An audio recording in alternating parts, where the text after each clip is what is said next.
नमस्कार, मैं हूं राकेश कुमार। आप देख रहे हैं मत अभिमत। सबसे पहले आप सभी को दीपावली की बहुत बहुत शुभकामनाएं। दीपावली में लक्ष्मी पूजन होता है। लोग पूजा करते हैं कि लक्ष्मी जी उनके घर निवास करें, वो धन धान्य से परिपूर्ण हो। और इसी लक्ष्मी जी को बुलाने का एक नायाब तरीका दूसरा भी है, और वो है जुआ खेलने का। भारत और नेपाल के सीमा को अगर देखें तो लगभग 850 किलोमीटर का क्षेत्र है, वो भारत और नेपाल का जुड़ा हुआ है। और दीपावली के कुछ दिन पहले से, लगभग 1-1.5 महीना पहले से, इस पूरे क्षेत्र में लगभग 200 ऐसे जगह होंगे जहाँ पे जुआ बड़ी संख्या में खेला जाता है और बड़े ताम झाम के साथ खेला जाता है। आखिर पुलिस प्रशासन के नाक के नीचे इतना बड़ा गेम, जो करोड़ों का प्रतिदिन का ये ट्रांजैक्शन होगा, ये कैसे होता है?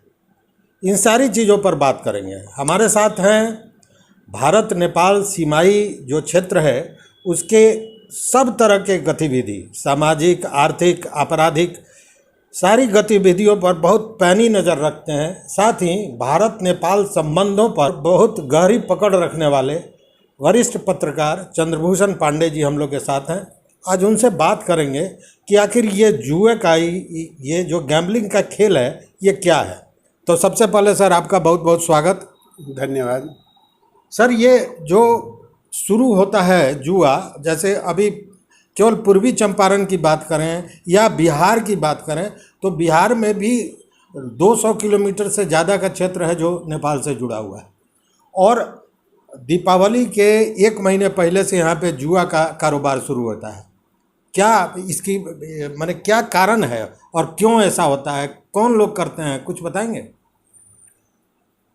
देखिए, दीपावली के पूर्व में, इसके आगमन के पूर्व में जुआ खेलने की बात बहुत पुरानी है, या बहुत दिनों से होता रहा है, इतिहास काल से होता रहा है। लेकिन जो जुआ होता था, बड़े लोगों में, छोटे लोगों में, व्यावसायिक लोगों में, इसका ढंग बदल गया, इसका रूप बदलता जा रहा है। इस आर्थिक युग में जुए का रूप बदल गया है और बड़े शहरों में इसे फैशन के रूप में, कैसीनो के रूप में अब लाइसेंस देकर के जुआ घर चलाया जा रहा है। बगल के हमारे मित्र राष्ट्र नेपाल में उनके राजधानी से लेकर के बड़े बड़े शहरों में बहुत कैसीनो रजिस्टर्ड है, जिनको लाइसेंस प्राप्त है, वो चलाते हैं। लेकिन उन्होंने उसे नियंत्रित कर रखा है। आपको जान के आश्चर्य होगा कि बिहार से सटे नेपाली क्षेत्र में, सब काठमांडू के बाद दूसरा नगर वीरगंज है, जो आर्थिक राजधानी कहा जाता है। तो वीरगंज से पूर्वी चंपारण जिले की बहुत सटा हुआ है, दूरी बहुत कम है, 50 किलोमीटर के करीब में है। तो इधर रक्सौल शहर पड़ता है, उधर वीरगंज शहर पड़ता है। तो रक्सौल उसके सामने बहुत बौना है और वीरगंज शहर बहुत बड़ा शहर है। उसमें लाइसेंसी कैसीनो चलता है और उस कैसीनो में नेपाल सरकार ने यह कानून बना रखा है कि उस कैसीनो में कोई नेपाली सिटीजन जाकर के जुआ नहीं खेल सकता है।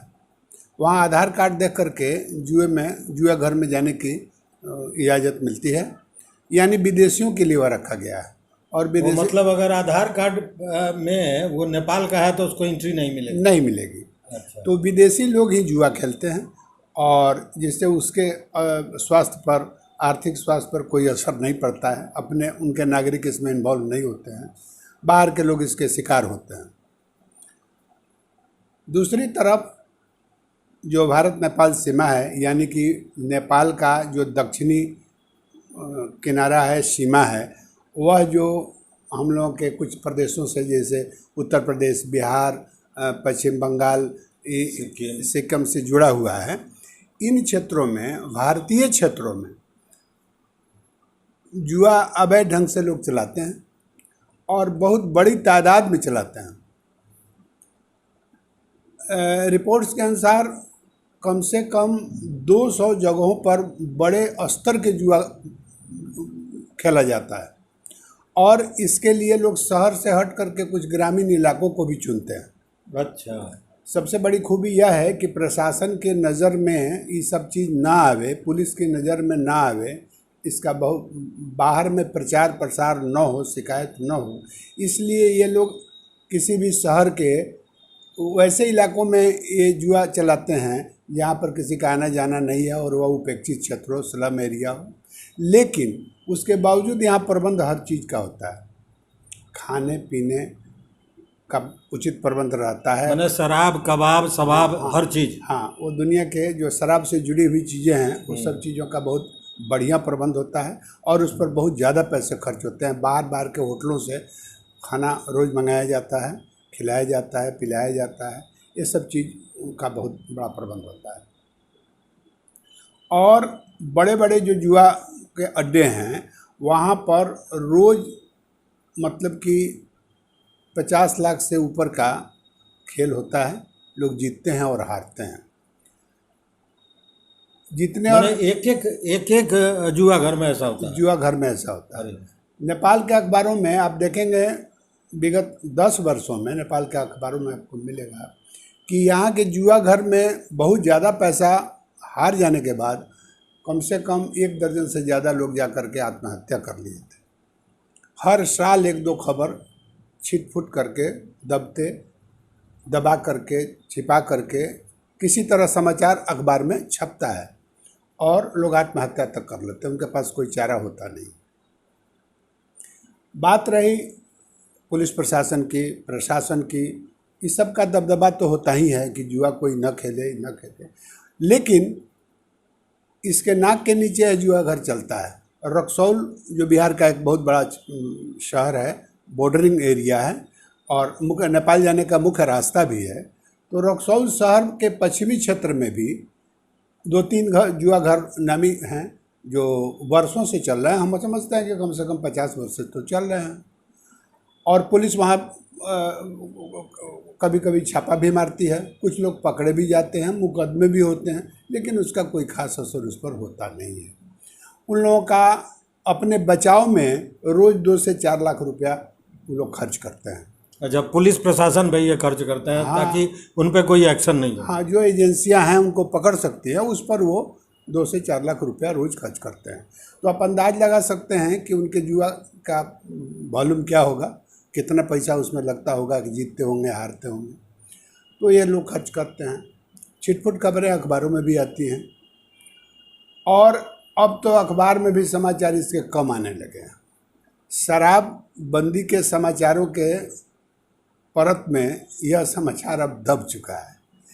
तो ये पूरे बिहार के, नॉर्थ बिहार के जो ज़िले भारत नेपाल सीमा से सटे हुए हैं, इसमें तकरीबन 200 जगहों पर जुआ होता है। 1 महीना से जो दिन रात होता है, 24 आवर्स होता है, और वो जुआ चलता रहता है, लोग हारते रहते हैं, जीतते रहते हैं, और बड़े बड़े मैंने बहुत ज़्यादा पैसे जब कोई हार जाता है तब यह खबर जो है सो कानो कान लोगों में पहुंचता है कि फलाने आदमी इतना लाख रुपया हार गया, फलाना आदमी इतना लाख रुपया हार गया।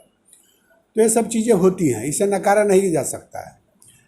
तो हर जिला इस घटना का गवाह है, बनता ही है। और जैसे मान लीजिए कि हमारे आदापुर एक गमई क्षेत्र है, भारत नेपाल सीमा पर, और पूर्वी चंपारण में है, रक्सौल से पूरब में पड़ता है। तो वहाँ लाला छपरा गांव के बगल में ही एक जुआ घर बहुत तेज़ी से चल रहा था, जो 3-4 साल से बहुत प्रसिद्धि प्राप्त कर चुका था, जिसमें अगल बगल के देश के लोग भी आकर के जुआ खेलते थे, नेपाल से, काठमांडू से आकर। अच्छा, जैसे कहा गया है कि नेपाल में जैसे बीरगंज में जो कैसीनो वगैरह है उसमें नेपाली लोगों को एंट्री नहीं है, तो यहाँ जो खेला जा रहा है इसमें नेपाली आते हैं कि इसमें नेपाली ज़्यादातर आते हैं, वो ज़्यादातर आते हैं क्योंकि उनको वहाँ मौका नहीं मिलता है। तो और हम लोगों के ज़िले के नॉर्थ बिहार के ही नहीं, पटना से, रांची से ये व्यवसायी वर्ग के लोग जुआ खेलने यहाँ आते हैं, और उनका जो सो पखवाड़ा यहीं बीतता है। तो ये गाँव में भी फैले हुए हैं और गुप्त स्थान पर यह सब चलता है। तो अभी तक तो इस साल पुलिस के छापे की या जुआ घर का कहीं कोई छापा पड़ा नहीं है, कोई समाचार आ नहीं रहा है, लेकिन ऐसी बात नहीं है कि जुआ हो नहीं रहा है, जुआ हो रहा है। नहीं, वो तो सबसे बढ़िया बात आपने कहा कि वो शराब के जो बोतल के नीचे दब गया, ये सारी बातें। हाँ, तो ये सब चीज़ें हो रही हैं।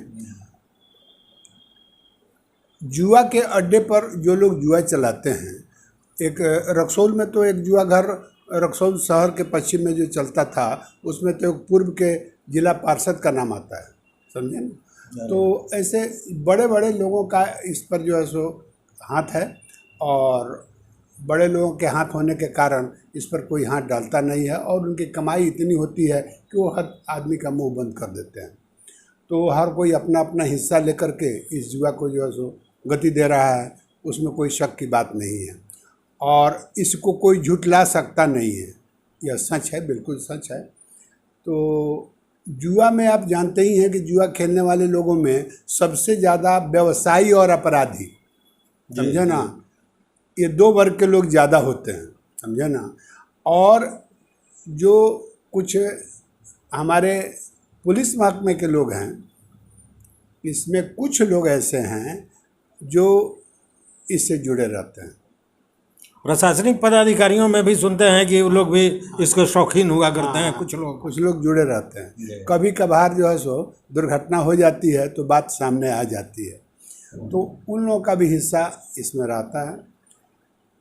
तो आप जानते ही हैं कि जब अपराधी और व्यवसायी इस चीज़ में जुड़ेंगे, जुआ खेलेंगे, तो वैसे लोग से हिंसा भी होती है।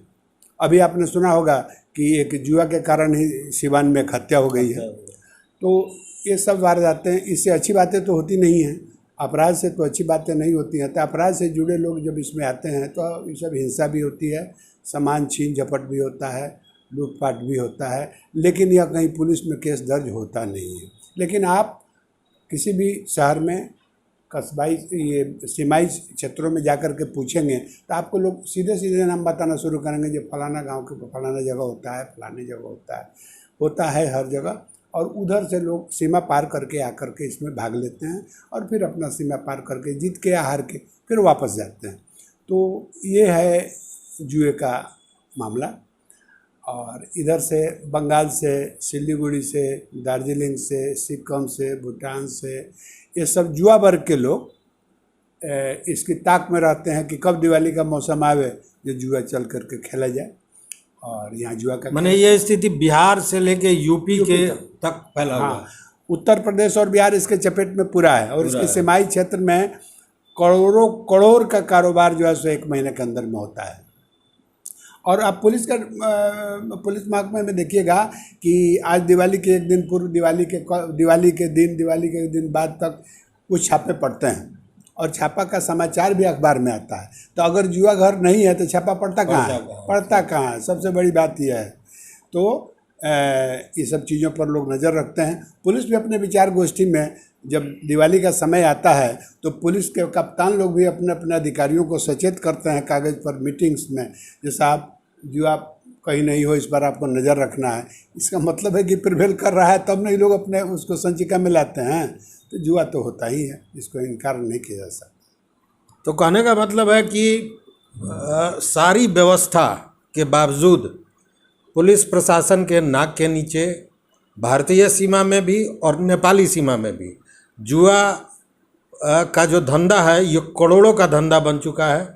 और सारी सुख सुविधाएं, सबसे बड़ी बात है कि सारी सुख सुविधाएं और सब तरह की व्यवस्था वहाँ जुआ घर चलाने वाले रखते हैं। बाहर के लोग आते हैं, आनंद करते हैं, जुआ खेलते हैं, कुछ जीत के जाते हैं और कुछ हार के जाते हैं। लक्ष्मी जी की तो बात छोड़ दीजिए, वो यमराज के घर तक भी पहुंच जाते हैं, ऐसी भी कई घटनाएं हुई हैं। तो कहने का मतलब ये है कि